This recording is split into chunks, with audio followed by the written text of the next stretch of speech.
Welcome to Rooted to Thrive, conversations to elevate our humanity. I'm your host, Rochelle Peterson-Ansari, Professor P for short. This is your podcast sanctuary for cultivating mindsets and skills to elevate our shared humanity. We're taking a deep dive into practical strategies to evolve as anti-racist, culturally competent, and inclusive individuals and leaders. In each episode, we're bringing you real-world examples and actionable takeaways. We're going to talk about personal growth, fostering connection, and creating positive change that dismantles systemic barriers and creates environments where all of us are valued, empowered, and activate our collective power. This is Rooted to Thrive. Hi there. Welcome and welcome back to everyone joining us on Rooted to Thrive, Conversations to Elevate Our Humanity podcast. I'm your host, Rochelle Peterson-Ansari, aka Professor P. Today, we have Dr. Veirdre Jackson. She's a certified trauma trainer, entrepreneur. She's a radio host for the Flipside of Adversity show, CEO of Living Strong Consulting. I love that name. And the author of 6 strategies to refill, rejuvenate, and reconnect with purpose.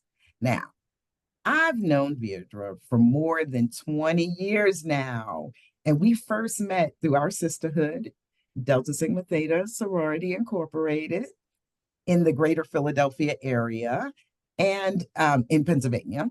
And we continue to cross paths over the years, right, in our work with nonprofits and educators. But what I always admire is her commitment to excellence, her compassion, and clarity about her purpose. So, Veirdre, how are you doing today?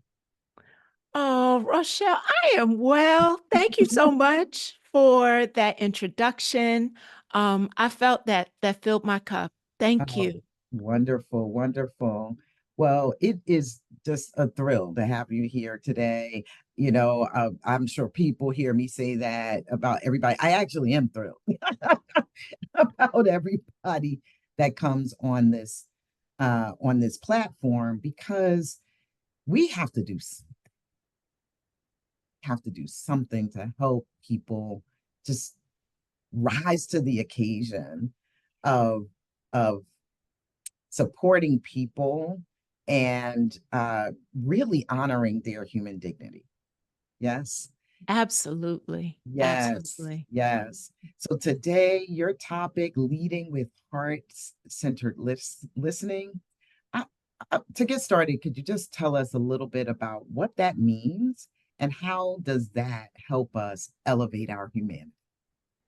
Well, Rochelle, the concept itself speaks to recognizing that we as a culture think that we're listening when we actually aren't. Mm, We're really just waiting for the other person to take a breath so that mm, we could tell them what we think. yeah. Heart-centered listening is setting an intentional posture, Mm, especially as leaders, but I literally do it with everyone, to present myself in a way that I am communicating that I see you, and then the practice of actually listening in a way that I am listening for what you believe, not just what you're saying, so mm. that we can actually talk about the things that are at the root of the matter, right? Yes. So, yeah. Yes.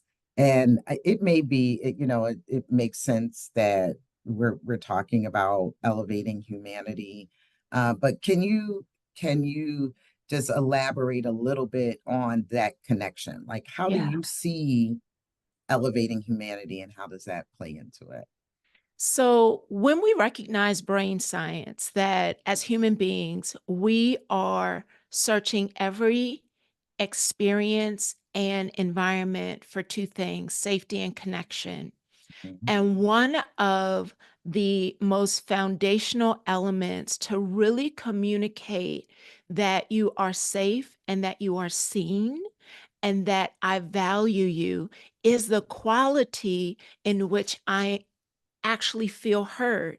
And so, as leaders, we create a space, especially post pandemic, where we are elevating people's lives, their presence, giving them permission to show up authentically and use their voice and recognize that they have voice, that they have capacity. It really rests in, as I've worked with leaders, in communicating with intentionality that I will hear you, I Yes. will listen, and Mhm. people show up differently and they begin to share honestly. Yes. Wonderful. So tell us a little bit about your background and how you became involved in this kind of work. Yes. is is kind of a crazy roundabout way, considering my first degree was in fashion design. Oh. And I truly just didn't find the connection there and decided I really wanted to impact the lives of children. And so I went back for my master's and began to work in the K-12 environment. Mhm. And through many twists and turns, had the opportunity to dive deeper into understanding how to support. Back then, we called it building pro social skills in adolescence. Today, we would call it cultivating trauma informed approaches. Mhm. But I really dove into that. And at the end of that work, it was my dissertation work. Children were deeply impacted, but what they said was that they knew that they had changed, but the environments they were going back into were not acknowledging their change. And Yes. I really began to realize that if adults do not cultivate the skill set and awareness that when they are depleted, they cannot show up as their most authentic selves, connecting to their passion. And when they're depleted, they aren't listening and they're not actually seeing young people or even one another.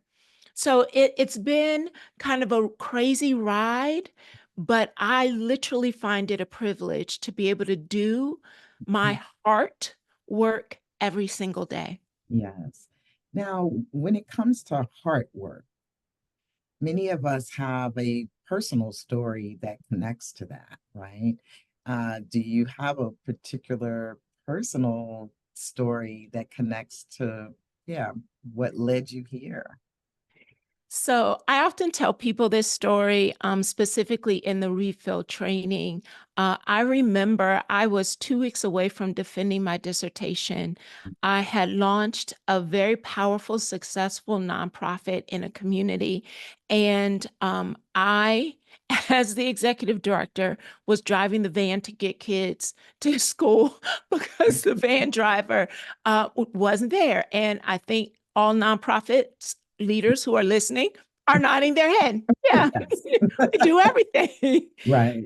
But this particular day, I was exhausted and I pulled up. It was the last stop. I laid my head on the steering wheel, just hoping this kid would get off. And his little voice from the back of the van said, "Miss Jackson, is what you do hard?" Mm. And I paused and I literally said to myself, please don't ask me that question today. But the Mhm. power was in the voice that was asking me this. This little guy, I had first met him probably, it was probably about 4 years before when he was only 5. And he had lost both of his parents to violence. And he was his, let me tell you, his behavior would exhaust the best of us. Right. And but I so we found space for him to really stay in our program. And so this is now 4 or 5 years later, and he's in going to school, it was just an average day of school for him. And I said to him, one of our strategies when he was really dysregulated was for us to run together. I love to run. So we would run. And I asked him, "Do you remember when we would run when you were younger?" And he said, "Yes." I said, "Well, there are two kinds of races. There's a sprint where you go all out, you see the finish line, or there's a marathon where you don't see the finish line, but you know you're running for a purpose, but it's going to take something out of you." I would say what I do is more like a marathon.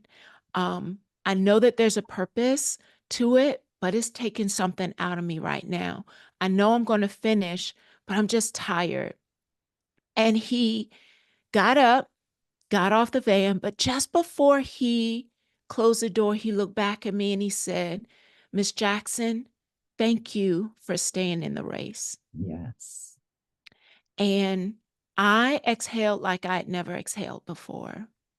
And there was a level of commitment to the work of helping those who are impacting the lives of children to stay connected with their purpose. But for all of us, adults and children and adolescents alike, to stay in the race, elevating our lives to a place that we know, that we know, that we know we are here for a purpose. Yes. Yes. You know, I've often talked about the fact that I never really had a direct supervisor at an institution because what was leading me was this sense of purpose. And it's important for all of us, especially those of us in helping professions, to understand this higher reasoning for the work that we do. Yes. Yes. I've shared a story recently that I think that when I started doing the work that I do, first in higher education and moving into the K to 12 space, was because I wanted to be the person that I needed, Yeah. right? Yeah. Um, Yeah. my trauma was not anywhere near what that I don't want to, I don't want to say one trauma is worse than the other. However, I did not know a life of not having both of my parents and to lose them to violence. Mhm. However, there was a lot of social violence. Mhm. Yeah. Mhm. Mhm. And that's all I could think of as the reason why I chose to stand in the gap for other people. But I literally thought that was why I was created. And that hasn't changed. Yeah, like it hasn't changed that I was created, the group that I'm to influence is in education. That's real clear. But in some level of brokenness Mhm. came great fruit, Yes. you know, very great fruit to mentor, to coach, to train young adults and some older adults. I was in higher ed, so I had students who were 18. I had students who were over 60 Mhm. Mhm. at times as well. But that's so important to, when I hear that story, staying in the race, staying in the race. That's what we're trying to do. We're trying to get Right. people to be effective while they're in the race. And one, if they're effective, they will sustain longer. Right. Right.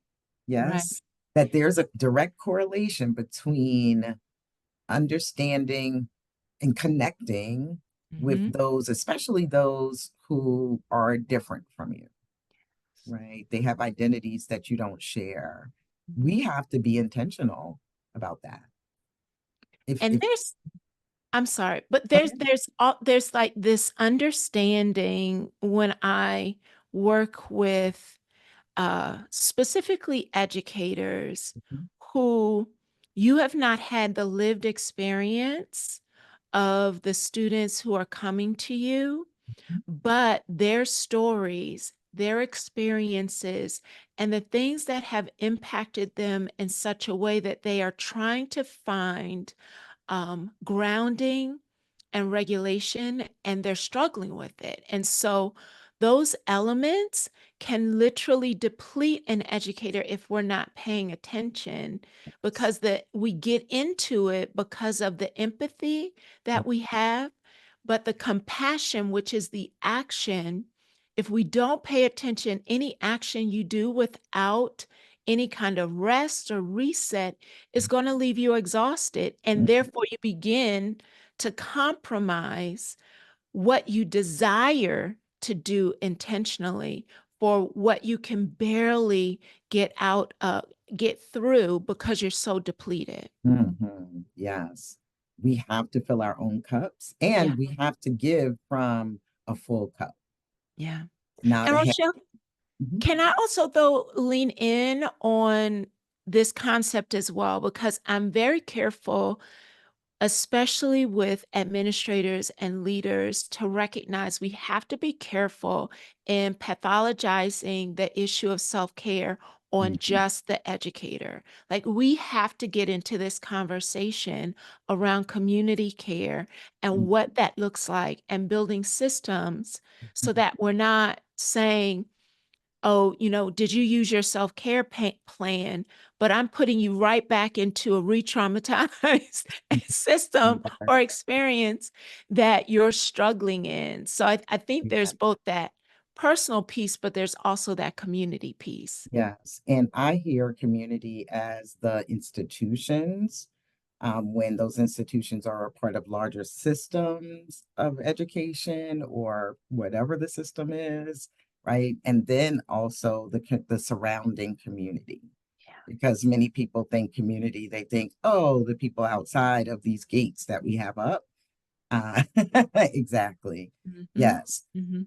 My experience has been, I've talked to a lot of retired educators from large urban districts where the majority of the students are living in poverty, that they are largely Black and Brown folks. And I know there's a direct correlation to the quality and standard of the education that they're receiving. But one thing that really stands out, these are people who I know care about children. I see it, in the work that I might be doing with them at the moment. They've accepted that they would be denigrated in their work. And Mhm. it's very difficult for the average person to sustain through that and not denigrate other people, Right, right, right? right. We're often going to replicate what has been done to us, even unconsciously, but, Absolutely. but it's very rare that someone would emerge without doing harm to others because of the harm that's been done to them. Absolutely. Yeah. And Mhm. I think when we're thinking about elevating and uplifting lives, there's also this opportunity to recognize, if I do not pursue another way to approach this, an opportunity to shift the environment and experiences that are currently happening, to better understand what's behind the behavior that's showing up. Mhm.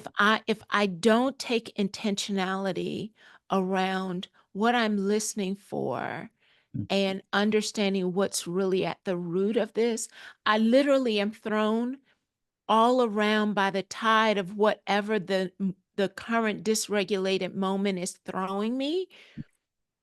But the opportunity to lead with heart-centered listening is one in which I begin to recognize that this isn't actually about me.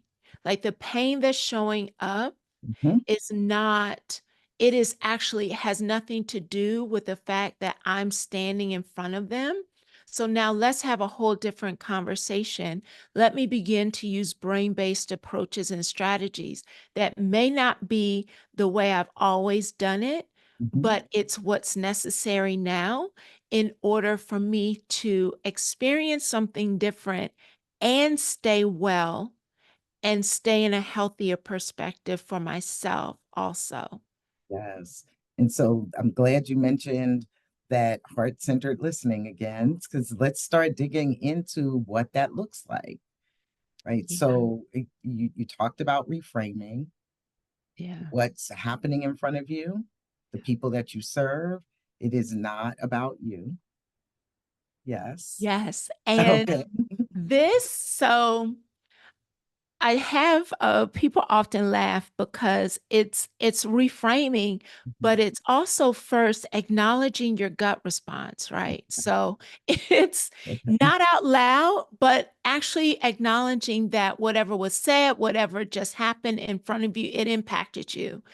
And that's where the first regulation moment happens. So if someone says something, call call me out my name or says something, actually taking a moment to either take a breath, pause, not have the quick response back, but actually in that moment, I've developed a strategy that when I know I'm triggered by something, I have my go-to response, whether it is I will pause, take a breath, and reset, like mentally say, okay, and when I say okay to myself in my brain, it's literally for me, it's my reset moment. Mhm. Or acknowledging I need to take a glass of water or I need to drink something before I open my mouth. But it's important for us to acknowledge that what just happened, what was just said, impacted us. Because sometimes we just kind of grind through it or act like it didn't bother us when it did.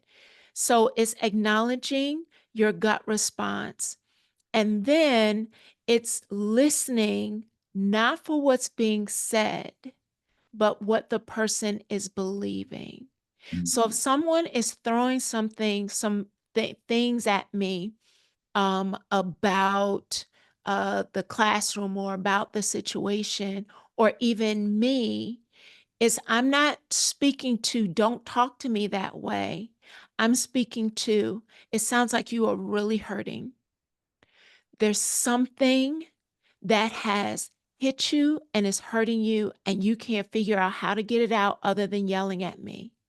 I'm not talking to the thing, I'm talking past the thing and connecting with what's at the person's core. But the heart centered part is I have to actually set the intention that I'm going to listen for what they believe. I'm not going to pick up on the things that are coming at me. But there has to be a going into it a mindset that I have encountered, especially if there's a pattern. Like each time I run into this person or each time I have this encounter, it goes left. This time I'm listening for what they're believing about the situation, about their value, about how they're feel, all of those things. And as I'm doing that, it begins to have the person actually feel more seen. Because when we talk about the thing over here, we're actually not even talking about the real issue. But when I talk about what I see, how you may be feeling. And even if I'm wrong and you correct me, I thank you for correcting me. So now I better understand what is actually creating this response. And we can begin to address what's at the root, not just the things that are coming at me, which I feel like so often the back and forth, the yelling, the the disconnect is we stay here when it actually what's at the root of it is what we need to listen for. Okay, right. Listen for the root. And I hear that trauma informed, you want to ask the question, what happened to you, Mhm. right? Mhm. Versus what's Mhm. wrong with you. Yeah. Yeah. Yeah. And I think it's important for us to understand, especially in the moment. That's why acknowledging what was said or what was done, acknowledging how it hit you, acknowledging it in the moment so that you can clear your mind to be able to be present. Mhm. And it allows me to begin to not verbally ask questions, but create an open dialogue that builds upon my curiosity to see you, Mhm. not solve this for you or fix you. So it may not be necessarily that we ask a question, especially if someone is heated or dysregulated. Asking a question at that moment is probably the worst thing to do.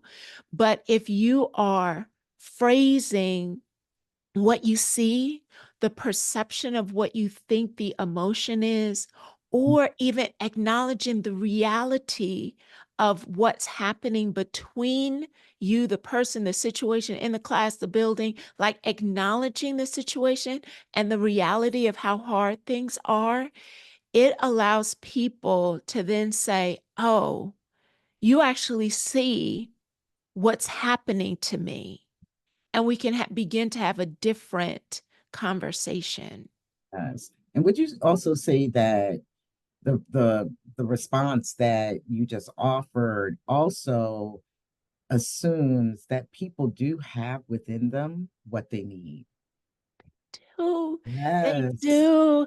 I so often one of the most I have a client that I've been working with for about 5 years, and we have taken a deep dive into heart-centered listening, building a trauma-informed approach system for their department, and it has revolutionized everything that they do and how they orient people, all of it.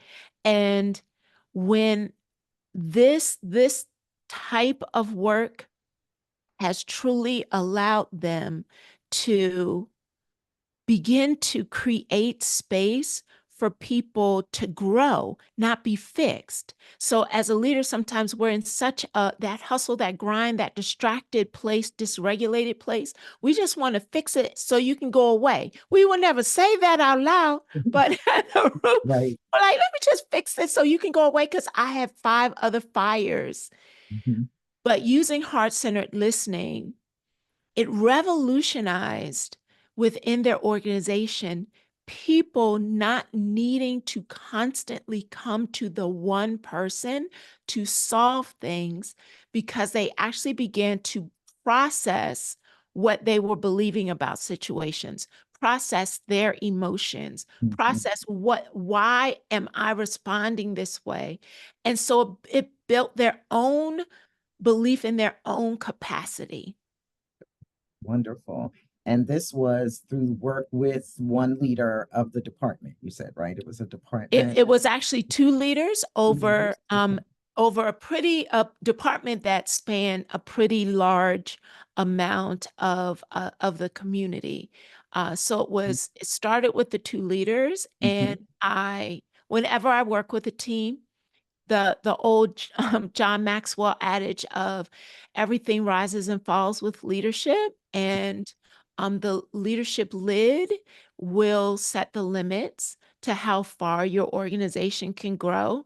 So I always start with the leaders and then just watch how their shift gives everyone who is following them permission to explore, to take risk, to do things differently, and to begin to listen to one another differently, as well as those that they are serving. Wonderful, wonderful. That must be a very fortunate organization to have worked with you, and but I hear the word listening, excuse me, quite a bit. And I would love for you to share, are there parts of listening that are at the core of this strategy that you can share with our listeners? Like, how can they get started with heart-centered listening? Well, I mean, you did share some already. However, I'm asking more specifically about the elements of listening. Yes. So oftentimes people, as we just said, want to jump in to fix things, Yes. and people aren't even ready for you to fix it. I just want you to hear me. And so I took a page from my mentor, Diane Wagenhaus. She has trained me has helped me reshape my entire lens on this work. And so we actually use a framework that she calls LATE. So listening, I explain that first, you're listening, you're addressing your own trigger, your own gut response. You're then listening for what the person's believing, and then you're using a listening statement, not asking a question, not asking what, not asking why, but you're using a listening statement. I heard you say, Mhm. I I'm wondering, tell me more.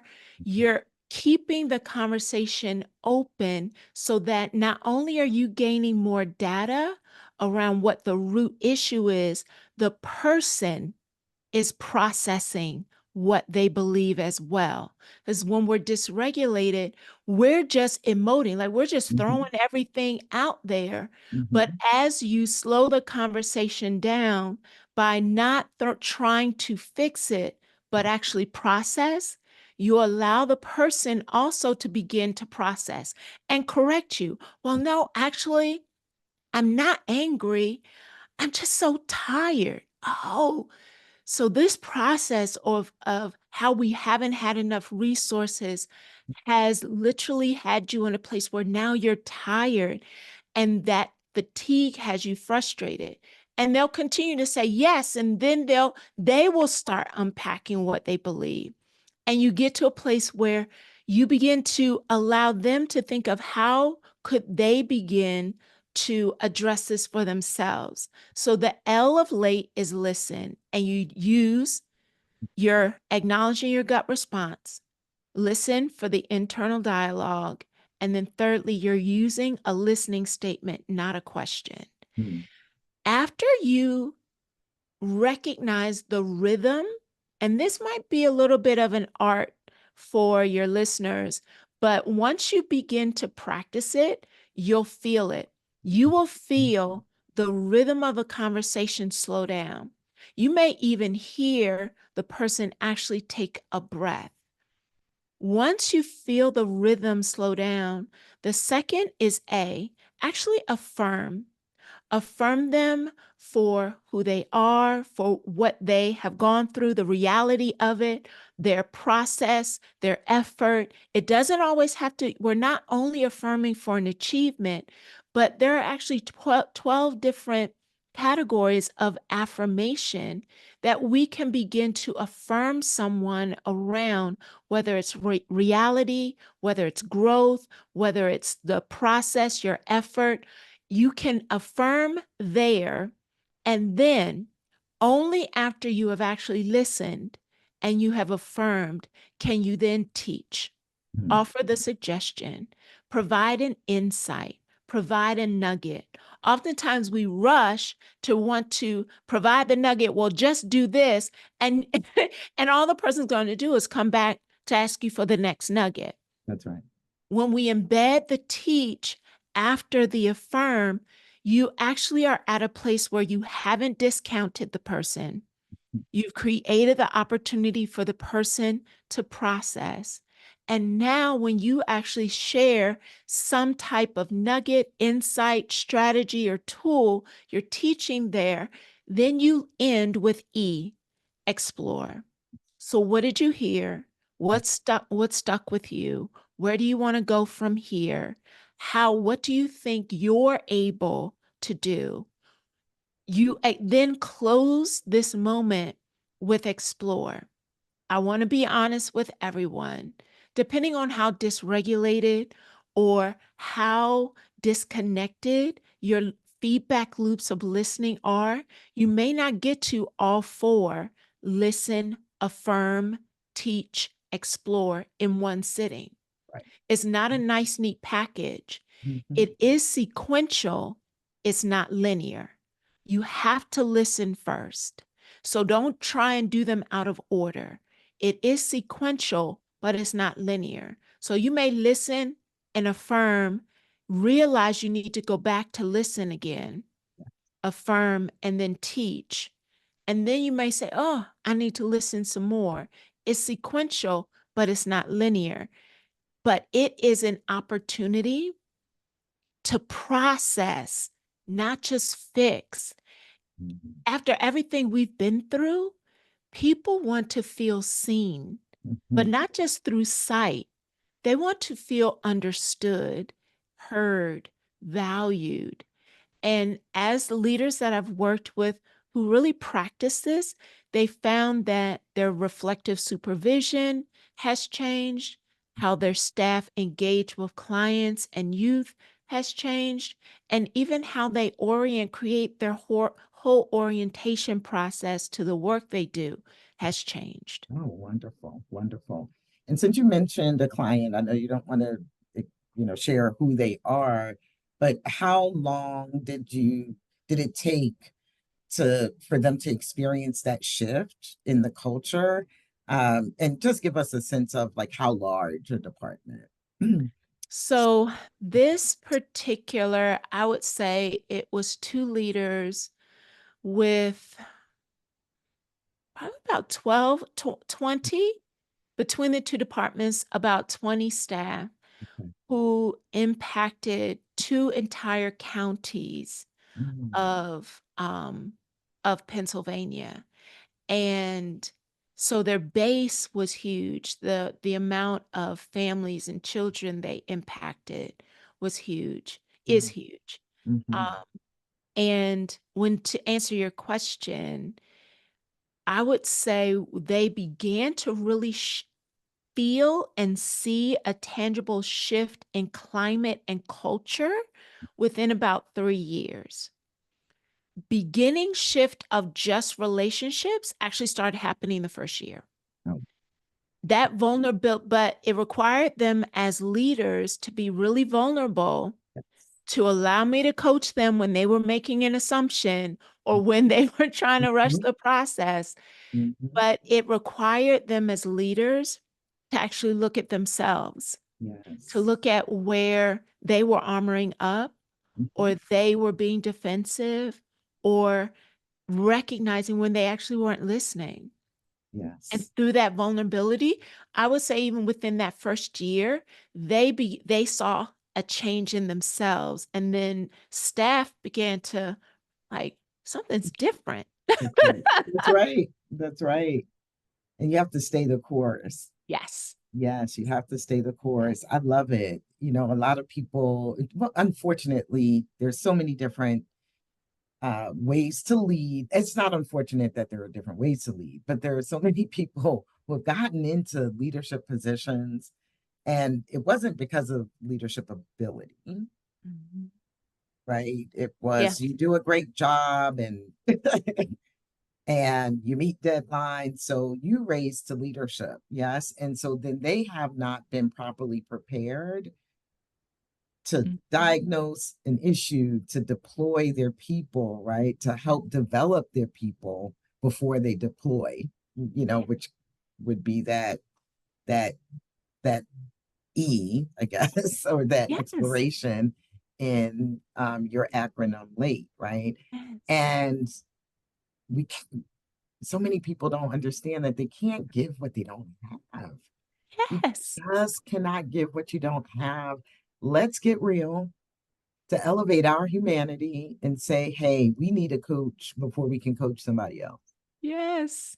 Yes. Yes. And yes. And when we stay committed to recognizing that that is what I am here to do, Mhm, to elevate humanity and have that purpose, connect to your integrity, there's a level of accountability that you actually pursue because the integrity tied to how we are impacting one another, how mhm, we're showing up.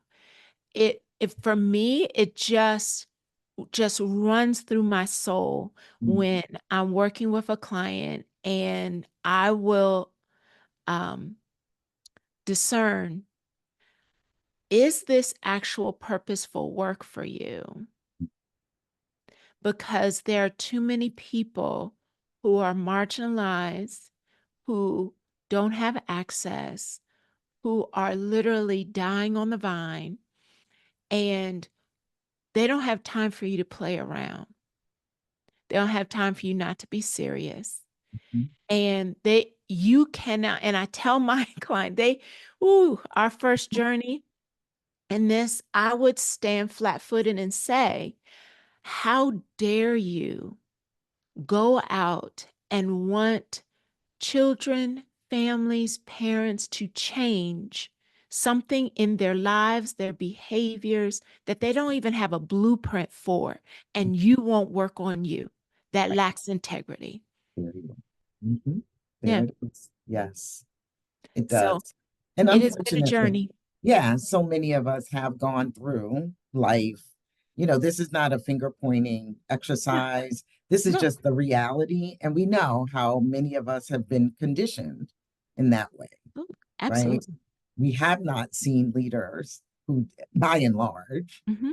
do what you're asking them to do. And I say we because I was like, a lot of what we're talking about is aligned, right? We're trying Yes. to get people to look at themselves. And when you can experience that shift from the inside out, it shifts the culture. It It shifts truly. the culture. I mean, you have positional power. Yeah. Actually, you can shift it without being the top leader as well. I've experienced that as well. So, you can do that as well, as long as, the top leader is not blocking you. Right. Getting in your way. Right.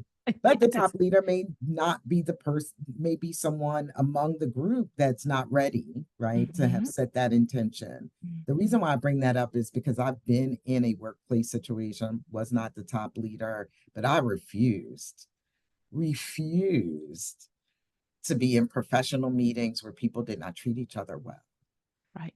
Yes. Right. And while we may not have followed, I don't know that I followed all of those steps, right, that you mentioned, but standing strong for, a professional environment, for an environment where we can be collegial and honor each other. Yeah. These are learned people, these are people with terminal degrees, all kinds of Mhm. stuff. This there's no and we are responsible for, yeah, I was in education, so we're responsible for students. They see us, they see how we interact. You may think this is just happening in this room, but you do something outside of this room that tells the story. Every time. Yes. Every time. And And I do just want to mention, so I said department yes. because this department is in the middle of an organization that has over 1,500 employees. Mhm. Yeah. And although these two aren't the top, when I say this team, you can distinctively see they don't have the same issue with turnover. They don't have the same issue with inner office or inner team conflict. They are absolutely meeting their goals with impacting the community. Like you can Mhm. see something distinctively different that's about them that then attracts other people to them to ask them, what's going on here? That's fantastic, right? And Mhm. so it may take 10 years for Yeah. the entire organization Mhm. to change, but they Mhm. also have to make a decision to work with someone who can Yeah. help get them there. Yeah. Yeah. Yeah. Yeah. Yeah. But Yeah. but that initial department will have some influence Mhm. on the others. Yeah. Yes, that's Yeah. powerful. Thank you for Yeah. sharing that. I appreciate you Oh, for sharing that. So you mentioned purpose, and I'm thinking back to this title of this book, Six Strategies to Refill, Rejuvenate, and Reconnect with Purpose. I hope this doesn't take us off of our topic. I think it doesn't. But would you like to talk a little bit about refilling, or that resource? yeah. Yeah. So it is an ebook. Mhm. It is a 6-part series. I've done it as a 1.5 hour kind of overview leading into the opportunity to take a deeper dive because refill is actually an acronym. So the 6 strategies are the refill strategies. So the R is rewire for belonging. The E is emotional healing. The F is find your strength. The I is influence others. The first L is let it go. And the second L is leverage your energy. Mm. So I do a session with each one of those letters, unpacking and understanding that when we are dysregulated, so Dr. Charles Figley, the founding researcher for compassion fatigue, he has a statement where we have an ethical imperative for self-care. And you mentioned it earlier that when we're in any kind of field that is impacting the lives of others and the people we are working with are going through life, things are happening, whether it be toxic stress or trauma or community unrest, it literally creates this depletion in us. And Mhm. so I developed the 6 strategies and take teams through the 6 strategies to not just sit through a training, but actually process what could this look like? Where would each one of these letters live in our practice? Mm. So rewire for belonging, we really unpack the power of belonging and how post-pandemic isolation and lack of belonging is a growing health epidemic, that Mhm. it's actually being identified as a greater health risk than obesity. Wow. And so when we understand that the brain is hardwired for belonging, how do we rewire for belonging? And we walk through intentional strategies. So each one is an approach for us to rebuild, reconnect, refill our systems, our environments, our work culture, our relationships, so that we operate from a full place and not depleted. Wonderful. This just reaffirms what I truly believe, and I know that works, and that when you work on yourself, the rest takes care of itself. Yes. That is the best professional development one could ever have. Mm-hmm. Absolutely. Work on yourself. It always Absolutely. comes back to us. Yes. At least the most effective, right? Like the most effective professional Yes. development begins with Yes. us. It begins and ends with who we are. It Yes, does. it It does. does. Because that's Yes, the thing you can control. I right, right, can't. right. We And lose so much energy and build so much anxiety around trying to control things that we actually can't. But I can control the work that I put into my own self so that I show up full. yes, and you're listening to two people who do that work on Yeah. themselves, right? Like we're not asking other people to do things that we would not do for ourselves. Yeah. Yes, Absolutely. Absolutely. fantastic. So, well, this has been a wonderful conversation. If Ah, you have, thank you. yes, if you have any final advice that you'd like to give our listeners, please do share.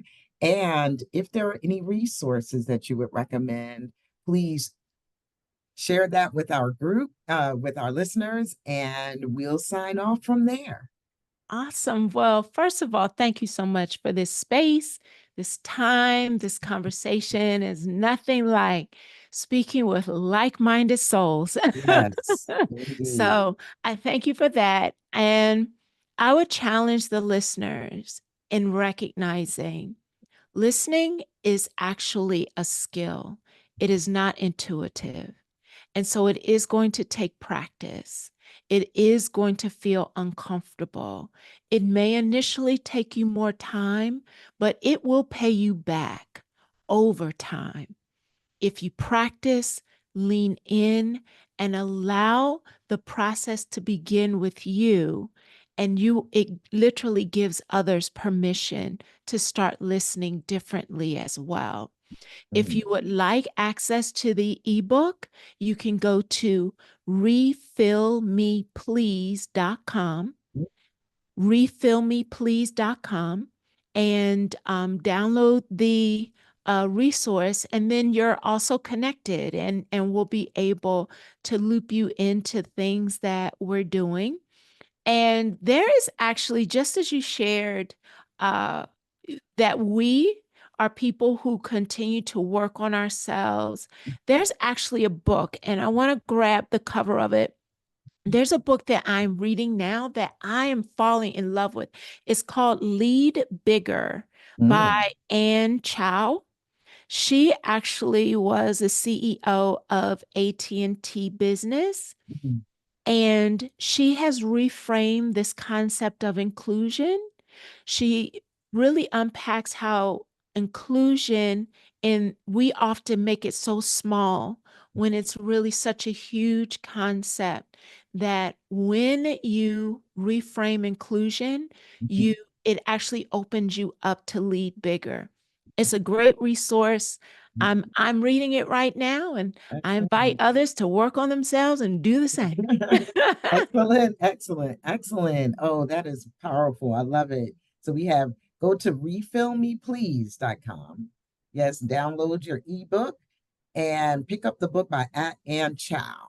Yes. Lead Bigger. Excellent. Oh, thank you so much, Veirdre, Dr. Jackson. Thank you so for being so generous with your time, your expertise. It really has been a pleasure. Now, Oh, yes. I so appreciate you. I just appreciate you. Thank you. And well, you're welcome. Is there a way people can find you afterwards? We will have information in the show notes, but if you could just share with our listeners now, how can they reach you? Info Mhm. at livingstrongllc.com, and on all social media platforms, including LinkedIn, I am Veirdre, Veirdre Jackson. Yes, you have to catch that spelling. Yes. Veirdre, last name Jackson. I've not found another one. So once you find me, you've got me. Yes, indeed. Well, I want to thank you again, and thank you to everyone who has stopped by. Please leave a comment, subscribe, share, like this episode, and thank you for sharing in our journey and listening to Rooted to Thrive.